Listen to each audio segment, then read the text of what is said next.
యేసు ప్రభు నామంలో అందరికీ వందనాలు తెలియజేస్తున్నాం.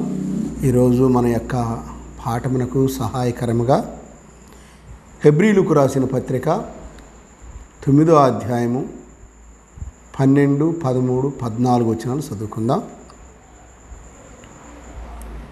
మేకల యొక్కయు కోడెల యొక్కయు రక్తముతో కాక తన స్వరక్తముతో ఒక్కసారే పరిశుద్ధ స్థలములో ప్రవేశించెను.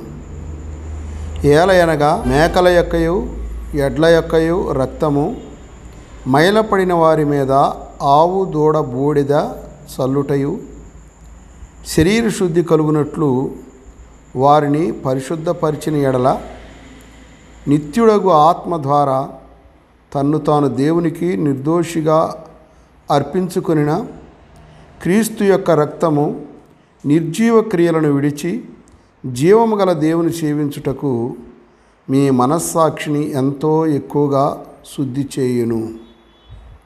తన స్వరక్తముతో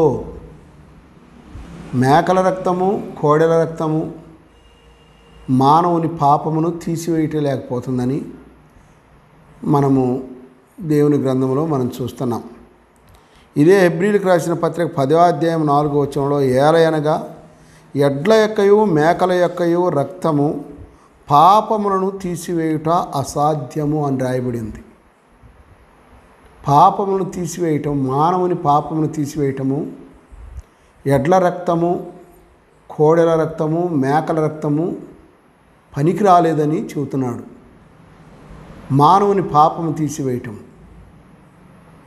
ఈ లోకంలో ఉన్న ఏ జీవరాశి యొక్క రక్తం కూడా మానవుని పాపమును శుద్ధి చేయలేకపోతుంది, తీసివేయలేకపోతుంది, కడిగివేయలేకపోతుంది. అందుకనే ఆ యొక్క మేకల యొక్కయు కోడెల యొక్క రక్తముతో కాక అంటున్నాడు. తన స్వరక్తముతో యేసుక్రీస్తు వారి యొక్క సొంత రక్తముతో తన స్వరక్తముతో ఆయన పరిశుద్ధ స్థలములో ప్రవేశించాడని రాయబడింది.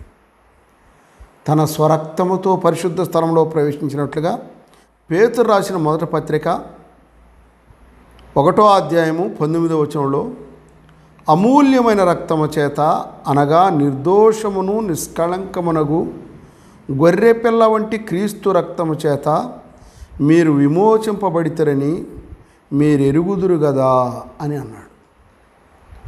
మనము ఎటువంటి రక్తముతో విడిపింపబడ్డామో మనకు తెలుసు అంటున్నాడు పేతురు భక్తకోటికి రాస్తున్న తన యొక్క మొదటి పత్రికలో. మీరు ఎరుగుదురు కదా, అది ఎటువంటి రక్తం అన్నంటే మేకల యొక్కయో కోడెల యొక్కయో రక్తముతో కాక నిర్దోషమును నిష్కళంకమునగు గొర్రెపిల్ల వంటి క్రీస్తు రక్తము. యేసుక్రీస్తు వారి రక్తము అమూల్యమైనది, అంటే వెల కట్టలేరు ఎవరు. ఆయన రక్తానికి వెల చెల్లించలేరు ఎవరు. ఉదాహరణగా చెప్పాలంటే యేసుక్రీస్తు వారి రక్తమును తక్కెడలో ఒక పక్క ఉంచి ఈ భూప్రపంచం మొత్తం మరొక పక్క పెడితే యేసుక్రీస్తు వారి రక్తమే విలువ కలిగింది, అదే కిందికి పోద్ది. ఈ భూప్రపంచం మొత్తం పైకి ఎగిరిపోద్ది. దాన్ని బట్టి చూస్తే యేసు రక్తము ఈ ప్రపంచం అంతటికంటే ఎక్కువైంది. అందుకని దానికి వెల చెప్పలేకపోతున్నాడు పేతురు. అమూల్యమైన రక్తము చేత మీరు విమోచింపబడితరని మీరు ఎరగరా అంటున్నాడు. మనకు తెలుసు అంటున్నాడు ఆ మాట. మీకు తెలుసు కదా మీరు ఎంత గొప్ప రక్తంతో విడిపింపబడ్డారో అంటున్నాడు. అలాగైతే యేసుక్రీస్తు వారి యొక్క రక్తముతో తన స్వరక్తముతో ఆయన వెళ్ళాడన్నమాట. ఆ యొక్క అతి పరిశుద్ధ స్థలంలోనికి వెళ్ళాడు, అనగా మోక్ష రాజ్యంలోనికి వెళ్ళాడు. యేసుక్రీస్తు వారి లోకంలో జీవించి ఉన్నప్పుడు అతి పరిశుద్ధ స్థలంలోనికి అసలు వెళ్ళలేదు. ఆయన సొంత రక్తాన్ని తీసుకొని ఎక్కడికి వెళ్ళాడంటే మోక్షంలోకి వెళ్ళాడు. అతి పరిశుద్ధ స్థలము మోక్షరాజ్యానికి గుర్తుగా ఉంది, అక్కడికే వెళ్ళాడు డైరెక్ట్గా. ఈ భూలోక సంబంధమైన యాజకులైతే ఎడ్ల యొక్కయో మేకల యొక్కయో రక్తం తీసుకొని వారు పరిశుద్ధ స్థలంలోకి వెళతారు, అతి పరిశుద్ధ స్థలంలోకి వెళ్తారు. యేసుక్రీస్తు వారు ఏ జీవి రక్తం తీసుకోలేదు, కానీ తన రక్తమునే తీసుకొని పరలోకమునకు వెళ్ళాడు.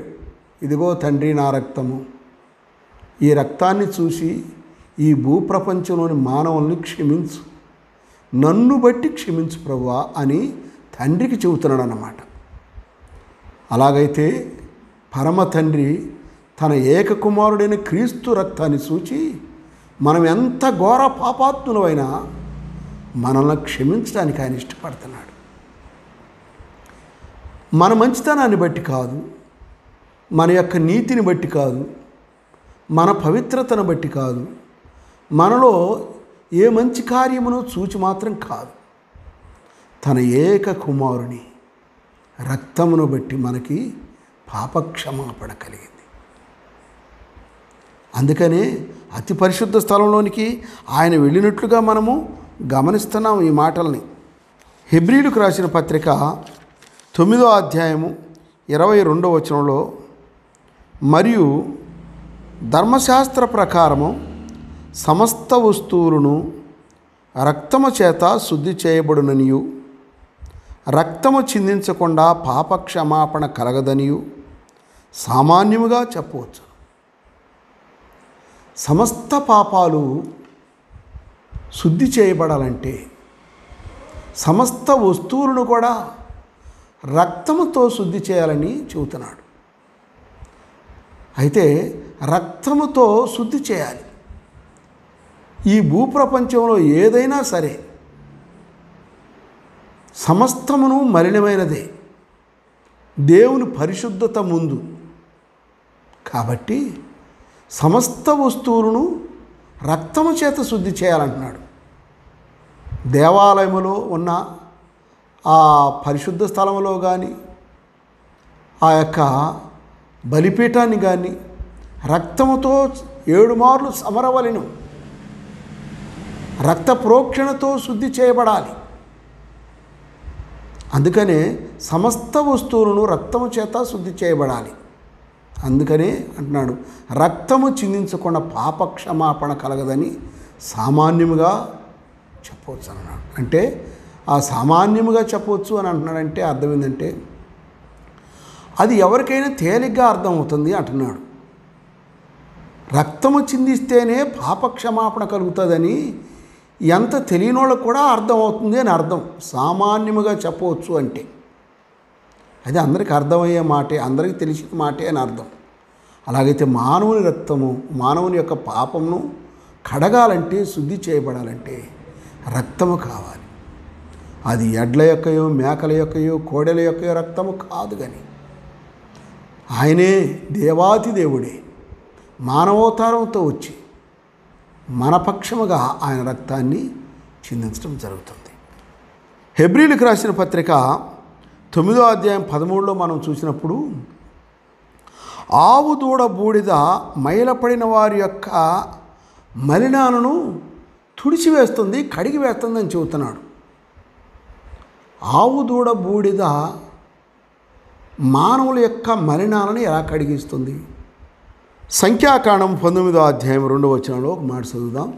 యెహోవా ఆజ్ఞాపించిన ధర్మశాస్త్రము విధి ఏదనగా, ఇజ్రాయేలీయులు కళంకము లేనిదియు మచ్చలేనిదియు ఎప్పుడునూ కాడి మోయనదియునైనా ఎర్రని పెయ్యను నీ యొద్దకు తీసుకుని రావలేనని వారితో చెప్పుము అంటున్నాడు. ఒక ఎర్రని పెయ్య, మచ్చలేనిది, కళంకము లేనిది అంటున్నాడు. మచ్చలేనిది అంటే నల్ల ఎంట్రుకలు కానీ తెల్ల ఎంట్రుకలు కానీ ఒక్కటి కూడా కనబడకూడదు అని అర్థం మచ్చ అంటే. కళంకము లేనిదంటే దాని కాలు కంకుంటిదో కన్ను గుడ్డిదో అలా ఉండకూడదు, ఏదైనా లోపం ఉండకూడదు. అది కళంకము లేనిది అంటే. అంటే ఏడాది దూడ, ఆవు దూడ, పెయ్య అంటారు. దానిని ఎప్పుడూ కాడిపోయినది, అది అలాంటి దూడను తీసుకొని రావాలి. మచ్చ లేనిది అంటే ఒక్క ఎంట్రుక కూడా నల్లదైనను తెల్లదైనను ఉండకూడదంట. ఎర్రని వెంట్రుకలు, ఎర్రని పెయ్య అని రాయబడి ఉంది. ఇటీవల యూట్యూబ్లో చాలామంది దైవ సేవకులు ఇజ్రాయేలీలు అనాను దేశంలో యెరూషలేము దేవాలయాన్ని కట్టడానికి పూనుకుంటున్నారు. వారు దాన్ని కట్టడానికి వారికి ఆల్రెడీ ఆ పూర్వమున ఇజ్రాయేలు రాజులు చేసినట్లుగా ఆవు దూడ బూడిద కావాలి కాబట్టి ఆ ఎర్రని పెయ్యి కోసం వెతుకుతున్నారని దాని విషయం చాలామంది చెబుతున్నారు దైవ సేవకులు. చాలా మంచి సంగతులు మనం వింటున్నాం. ఆ పెయ్య కూడా దొరికిందని చెబుతున్నారు. పూర్వకాలంలో పెద్దలు ఆ ఇజ్రాయేలీలు ఏం చేసేవాళ్ళంటే ఎర్రని పెయ్యను దానిని ఊరు వెలుపలకు తీసుకుని వెళ్ళి యాజకుని ఎదుట దానిని వధించి దాని చర్మమును దాని రక్తంలో కొంచెము తీసుకొచ్చి గుడారమునకు 7 మార్లు దాన్ని చమరాలి అని రాయబడి ఉంది. పరిశుద్ధ స్థలం యొక్క ఆ గుడారమునకు 7 మార్లు చమరాలని రాయబడి ఉంది. దాని రక్తంలో కొంచెం, దాని చర్మమును, దాని మాంసమును, దాని పేడను సమస్తమును కాల్చి బూడిద చేయాలి. ఆ బూడిద చేయబడిన ఆ భస్మమును పోగు చేసి దానిని భద్రపరచాలి ఒకసాట. పరిశుద్ధ స్థలంలో, ఊరి వెలుపల పరిశుద్ధ స్థలంలో భద్రపరచాలి. ఎందుకు భద్రపరచాలంటే ఇదే 9వ వచనంలో కూడా మనం ఒక మాట చదువుదాం. మరియు పవిత్రుడైన ఒకడు ఆ పెయ్య యొక్క భస్మమును పోగు చేసి పాళెము వెలుపలను పవిత్ర స్థలమందు ఉంచవలెను. పాప పరిహార జలముగా ఇజ్రాయేలీల సమాజమునకు దానిని భద్రము చేయవలెను. అది పాప పరిహారార్థ బలి. ఇజ్రాయేలీల పాప పరిహారార్థము నిమిత్తమై దానిని భద్రము చేయాలి. అది పాప పరిహారార్థ బలి అంటది. ఎందుకు ఆ బూడిద భద్రం చేయాలి? క్రీస్తు శకం 70వ సంవత్సరంలో టైటస్ చక్రవర్తి వచ్చి యెరూషలేము దేవాలయాన్ని పతనం చేసేటప్పుడు అప్పుడున్న యాజకులు, యాజకుల కరమలోనే ఉంది కాబట్టి అప్పుడున్న యాజకులు ఎప్పటికైనా మరలా మనవారు మనం లేకపోయినా మన ముదిమనములో ఎవరైనా సరే ఈ దేవాలయాన్ని మరలా కడతారు, ఈ బలులు మరలా ప్రారంభిస్తారు కాబట్టి వాళ్ళకి ఈ బూడిద కావాలి. అందుకని దాన్ని దాచిపెట్టారని ఆ పెయ్య యొక్క ఆ బూడిద యొక్క భస్మమును దాచిపెట్టారు.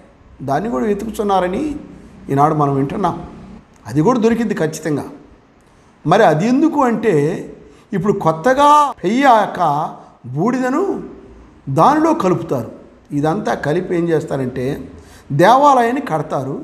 దేవాలయాన్ని కట్టినప్పుడు ఎవరైనా దేవాలయంలోకి వెళ్ళేటప్పుడు పవిత్రపరచబడిన వారు ఆ ఆవు యొక్క బూడిదను పారు నీళ్ల జలములలో పోసుకొని దానితో వారి మీద చల్లుకొని దేవాలయానికి వెళ్ళాలి. అట్లా వెళ్ళకపోతే ఏమైంది? అది చల్లుకోకపోతే అంటే దేవుని ఆలయమును అపవిత్రపరిచినట్లంట. అట్టి వారిని ఇజ్రాయేలు సమాజంలో నుంచి కొట్టివేయాలని రాయబడి ఉంది. ఈ సంఖ్యాకాండంలోనే ఈ 19వ అధ్యాయంలో రాయబడి ఉంది. ఇజ్రాయేలు సమాజంలో అట్టి వారిని కొట్టివేయాలి, వాళ్ళని ఉంచకూడదు, వాళ్ళని చంపివేయాలని అర్థం.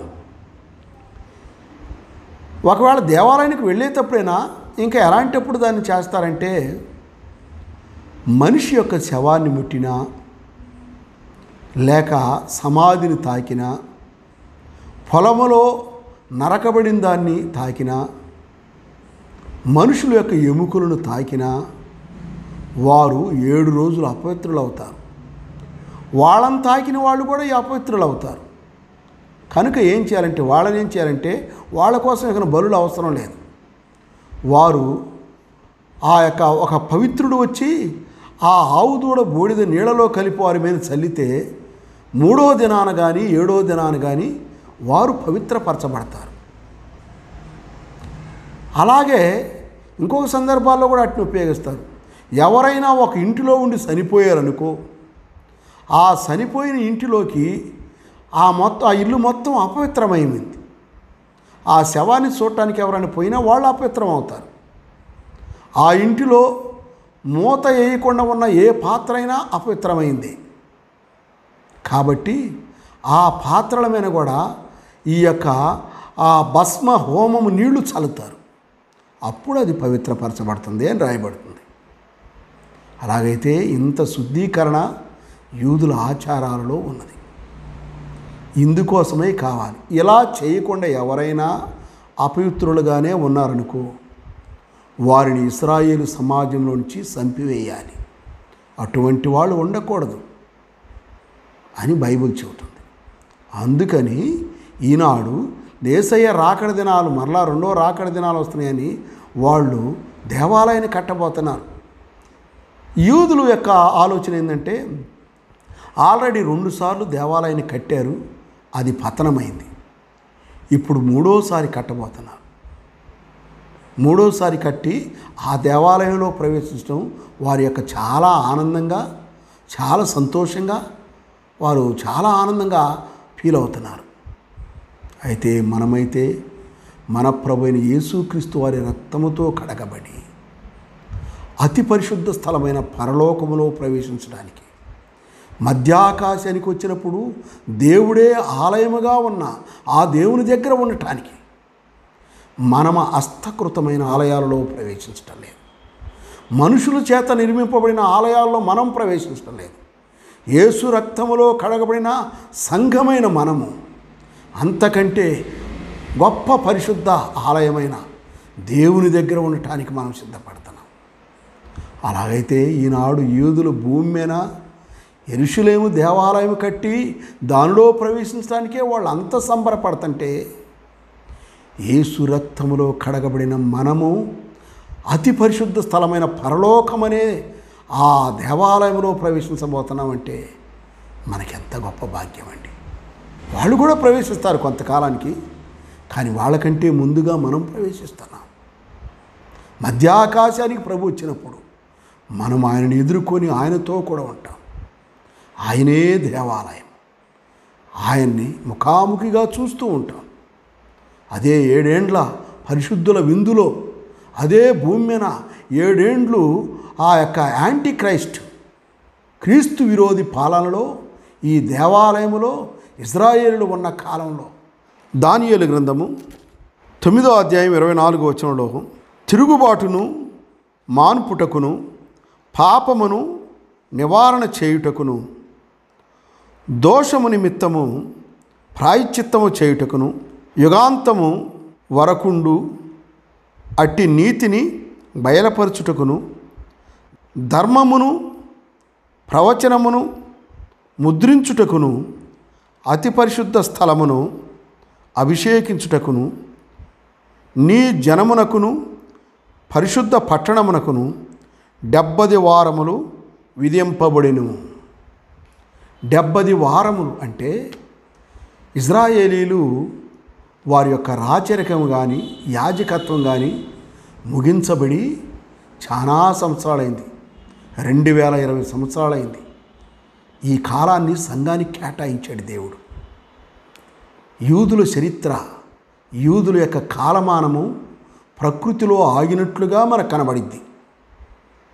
ప్రకృతి కాలమానం తిరుగుతుంది, కానీ వారి చరిత్ర మాత్రము మరలా 69 వారాలు జరిగి ఆగిపోయినట్లుగా ఉంది.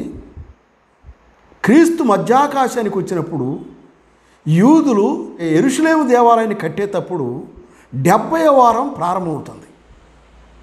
కాబట్టి ఆ ప్రవచనం అక్కడ నెరవేరటం జరుగుతుంది. దానియేలు గ్రంథంలో ఉన్న ఆ ప్రవచనము 70 వారములు ప్రవచనము అక్కడ ప్రారంభం కాబోతుంది. అది మరలా వారి రాజరికము యాజకత్వము మరలా ప్రారంభమైంది. అప్పటికి సంఘము ఆల్రెడీ మధ్యాకాశంలో ప్రభువుతో కూడా ఉంటుంది. అది మనం చూడమండి. మనం ఎంత ధన్యులం. వారు భూ సంబంధమైన దేవాలయం యొక్క నిర్మాణానికి ప్రపంచమంతా చూస్తుంది. వారు చూస్తున్నారు. 14లో ఉన్న మాట ఏంటంటే, నిత్యుడగు ఆత్మ ద్వారా తను తాను దేవునికి నిర్దోషిగా అర్పించుకున్న క్రీస్తు యొక్క రక్తము నిర్జీవ క్రియలను విడిచి జీవము గల దేవుని సేవించుటకు మీ మనస్సాక్షిని ఎంతో ఎక్కువగా శుద్ధి చేయనంటున్నాడు. నిత్యుడగు దేవుని ఆత్మ తన్ను తాను దేవునికి నిర్దోషినిగా చేసుకుంది. అంటే ఆనాడు పూర్వము ఇజ్రాయేలీలో ఉన్న యాజకులు పరిశుద్ధ స్థలంలోనికి వెళ్ళి బలి అర్పించాలంటే వాళ్ళు కూడా పాపులే. ఎవరి పాపముల నిమిత్తమైనను బలిని తీసుకుని అర్పించాలంటే ముందు వాళ్ళని వాళ్ళు శుద్ధి చేసుకోవాలి. అలా చేసుకోకపోతే వాళ్ళు చనిపోతారు. యేసుక్రీస్తు వారు అలా చేసుకోలేదు. ఆయన పరిశుద్ధుడు. లేవి గోత్రంలో పుట్టిన యాజకుడు కాదు. ఆయన యోధా గోత్ర పరిశుద్ధుడు, రాజులకు రాజు. ఆయన పరిశుద్ధుడు. ఆయన తనకు తానుగా ఒకసారి బలి అర్పించుకోలేదు. ఆయనే డైరెక్ట్గా వెళ్ళాడు. ఆయనే తన రక్తంను తీసుకుని వెళ్ళాడు. అయితే ఆ రక్తంతో ఎంత పవర్ ఉంటుందో చెబుతున్నాడు. ఈ భూలోకములో ఈ ఇజ్రాయేలీలు ఎర్రని పెయ్య రక్తం తీసుకొని దేవాలయంలో 7 మార్లు సమురుతున్నారు. దానితోనే వారికి అంత ఆనందంగా ఉంటే ఏ పాపము లేని పరిశుద్ధుడు పావనుడైన యేసుక్రీస్తు వారి రక్తములో ఎంత నిర్దోషత్వం ఉంటుంది, ఎంత నిష్కళంకం ఉంటుంది, ఇంకా ఎంత పవిత్రత ఉంటుంది. ఇక్కడ రాయబడి ఉన్న ఆ మాటలో ఎంత ఎక్కువగా నిర్జీవ క్రియల నుంచి మనల్ని విడిపిస్తుంది. మనల్ని నిర్జీవ క్రియల నుంచి విడిపిస్తుందంట ఆ రక్తం. యేసు రక్తం ఎంత గొప్పగా ఆటలండి. యేసు రక్తము ప్రతి పాపము నుండి కడిగి మనల్ని పవిత్రులుగా చేస్తుంది. ఆవు దూడ బూడిదకే వారికి అంత సంతోషం, అంత ఆనందము. మేము పవిత్రులు అవుతున్నాము, మేము పరిశుద్ధులం అవుతున్నాము అని వారు అనుకుంటే మరి మనము అంతకంటే పవిత్రమైంది కదా యేసు రక్తం. పేతురు ఏమంటున్నాడు? అమూల్యమైనదని చూస్తున్నాడు కదా, వెలకట్టలేని రక్తం అంటున్నాడు కదా. అంత గొప్ప రక్తముతో కడగబడి పవిత్రులంగా చేయబడిన మనము నిర్జీవ క్రియలను విడిచిపెట్టేటట్టుగా చేస్తుందంట. నిర్జీవ క్రియలంటే క్రీస్తుకు అనగా దేవునికి మహిమలేని కార్యాల నుంచి మనల్ని విడిపిస్తుంది ఆ రక్తం. చాలాసార్లు మనము దేవునికి ఇష్టం లేని పనులు ఎన్నో చేస్తున్నాం. వాటన్నిటినీ విడిపించగలిగింది ఏమిటంటే క్రీస్తు రక్తమే. అందుకే అంటాడు, వెండి బంగారముల వంటి క్షయ వస్తువుల చేత మీరు విమోచింపబడలేదంటాడు. ఎండి కానీ బంగారం కానీ ఈ లోక సంబంధమైన సంపద ఏది కూడా మన పాపాలని మనల్ని విడిపించలేదు. క్రీస్తు రక్తము మన పాపముల నుంచి విడిపించింది. ఆ రక్తం ఎంత పవర్ఫుల్ గలదండి. మనలో ఉన్న నిర్జీవ క్రియలను తీసివేస్తుంది, శరీర తత్వాన్ని మార్చివేస్తుంది, భూలోక సంబంధమైన ఆలోచనలు మార్చివేస్తుంది, భౌతిక సంబంధమైన క్రియలన్నింటినీ మార్చేటట్టుగా చేస్తుంది. ఆ రక్తం ఎంత గొప్పదండి. ఈ అధ్యాయంలోనే 24వ వచనాన్ని చూద్దాం.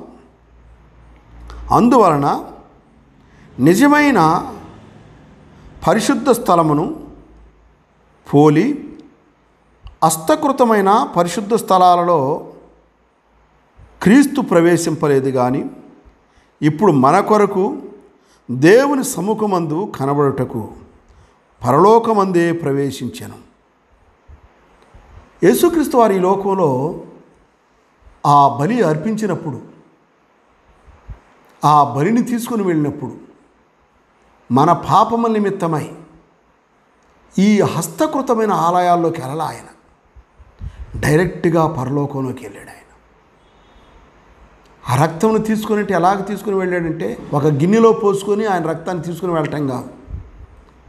ఆపాదమస్తకము గాయపరచబడిన వాడై, తలకు ముండ్ల కిరీటం పెట్టబడిన వాడై, పాదాలలో చేతలలో చెల్ల కొట్టబడిన వాడై, కొరడాలతో కొట్టబడినప్పుడు దేహమంతా చేల్చబడిన వాడై, చూడనొల్లని వాడుగాను, వ్యసనాక్రాంతుడుగాను, వ్యాధిని అనుభవించిన వాడుగాను, నీళ్లును రక్తమును కారినవాడుగాను, చిల్ల పెంకువలి ఎండిపోయినవాడుగాను, చూడనొల్లని స్వరూపముతో తండ్రి దగ్గర కనపడ్డాడు. తండ్రి గుండె తరుక్కుపోయింది. కుమారుడా, ఎందుకు ఇలాగయ్యావంటే, ఈ లోక పాపులని నన్ను చూసి నీవు క్షమించాలని వారి పాపములను నా మేనేసుకొని నా మీద వారి పాపములకు శిక్ష విధించుకున్నాను తండ్రి అని చెప్పాడు. మనల్ని బట్టిగా తండ్రి క్షమించింది. తన ఏక కుమారుని యొక్క స్వరూపాన్ని పోగొట్టుకొని అంత త్యాగం చేసిన ఆ దేవాతి దేవుని యొక్క ఆ యేసుక్రీస్తు వారి యొక్క స్వరూపాన్ని చూసి తండ్రి మనల్ని రక్షించాడండి. అంత గొప్ప రక్షణను మనము పొంది ఉన్నాం. ఆయన గిన్నెలో పోసుకుని ఆయన రక్తం తీసుకుని పోలేదు, తన ఆకారాన్ని చూడనొల్లని వాడుగా చేసుకుని వెళ్ళాడు. ఈ సమయంలో ఈ మాట్లాడికిస్తున్నాం మనం. ఆ దేవాతి దేవుని రక్తంలో నీవు కూడా కడగబడతావా? రక్షింపబడతావా? మోక్షరాజ్యానికి వారసుడు అవుతావా? భూ సంబంధమైన దేవాలయాల్లో, హస్తకృతమైన ఆలయాల్లో ప్రవేశించుట కంటే ఈనాడు యూదులు ఉవ్విళ్ళూరుతున్నారు. వారికంటే మనకి ఇంకా చాలా సంతోషం. అతి పరిశుద్ధ స్థలమైన పరలోకానికి మనం ప్రాప్తులం అవుతున్నాం. ఇప్పుడే సమయం ఉండగానే ఆ యేసుక్రీస్తు వారిని మనం నమ్ముకొని ఆయన రక్తంలో కడగబడి యూదులు పొందబోయే భూ సంబంధమైన హస్తకృతమైన ఆలయం కంటే చేతులతో చేయబడినది, అది దేవుని యొద్ద నుంచి దిగి వచ్చే పరలోకం అనే ఆలయంలో మనము ప్రవేశిస్తాం. ఎంత గొప్ప భాగ్యం ఈ లోకంలో బ్రతికొండగా మనకి ఉంది. దానిని పొందుకోవాలని ప్రేమపూర్వకంగా మీకు మనం చేస్తాం. దేవుడి మాటలు మన కోసం దీవించినట్లుగా ప్రార్థన చేసుకొని మనం ముగించుకుందాం. మహాపరిశుద్ధుడు అయిన మా ప్రియ పరలోకపు తండ్రి, మీ మిత్రులైన ప్రేమకు స్తోత్రాలు, వందనాలు చెల్లిస్తున్నాం. దయచేత కృపచేతన ప్రభువా, మీరు కార్చిన ప్రశస్త రక్తధారాలను బట్టి స్తోత్రాలు చెల్లిస్తున్నాం. చూడనొల్లని వాడుగాను, వ్యసనాక్రాంతుడుగాను మా నిమిత్తము నా ప్రభా నాయనా తండ్రి, నాయన మిమ్మల్ని మీరు అలాగూ చెకుముకి రాయివలే చెక్కబడిన రీతిగా చేసుకున్న దాన్ని బట్టి స్తోత్రాలు.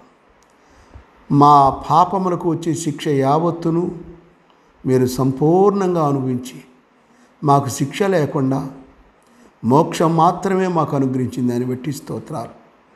ఎవరైతే నిన్ను అంగీకరిస్తారో అట్టి వారందరికీ ఆ మోక్ష రాజ్యాన్ని అనుగ్రహించింది దాన్ని బట్టి స్తోత్రాలు. ఆ సమయం ఇంకా మాకు ఈ భూమి మీద ఉండినందుకు నీకు స్తోత్రాలు చేస్తున్నామయ్యా. నీవు మరలా రాబోతున్నావు తండ్రి, ఈ లోకానికి తీర్పు తీర్చడానికి. నిన్ను నమ్ముకొని నీ రక్తంలో తమ పాపాలు కడుక్కున్న వారిని నీ యొక్క అతి పరిశుద్ధ స్థలమైన మోక్షంలో ఉంచడానికి తీసుకుని వెళ్ళటానికి వస్తున్నారు తండ్రి. ఆ గొప్ప రాజ్యానికి ప్రతి ఒక్కరు వారసులు ఉన్నట్లుగా సాయం చేయమని, మీ మాటలు ఆలకిస్తున్న మీ బిడ్డలను దీవించమని. నా ప్రభా, ఎన్నో సమస్యలతో ఉన్నారు, కుటుంబాల్లో నెమ్మది లేకుండా ఉన్నారు. కొంతమంది విద్యలలో వెనకబడి, ఉద్యోగాలు లేక, వివాహాలు కాక, సంతానం లేక, అనారోగ్య విషయాల్లో నా ప్రభా చాలామంది స్త్రీ పురుషులు బాధలు పడుతూ, ఆర్థిక బాధల నుంచి నాయన బాధలు పడుతూ ఉండగా అటు వారి అందరినీ మీరు జ్ఞాపకం చేసుకోండి తండ్రి. ప్రతి అవసరత తీర్చండి తండ్రి. మేమేనే ఆశ పెట్టుకున్నారు తండ్రి, మీరే శరణ్యమని నమ్మి ఉన్నారు ప్రభా. అట్టి వారిని మీరు నా ప్రభా కనికరించే దేవుడై ఉన్నది బట్టి మీ స్తోత్రాలు చెల్లిస్తున్నాం. దీవించి ఆశీర్వదించి మీ గొప్ప ఆశీర్వాదాలకు, పర సంబంధమైన భూ సంబంధమైన ఆశీర్వాదాలకు హక్కుదారులుగా చేయమని యేసు ప్రభు నామంలో ప్రార్థన చేసి అడిగి వేడుకుంటున్నాం తండ్రి. ఆమేన్. అందరికీ వందనాలు తెలియజేస్తున్నాం.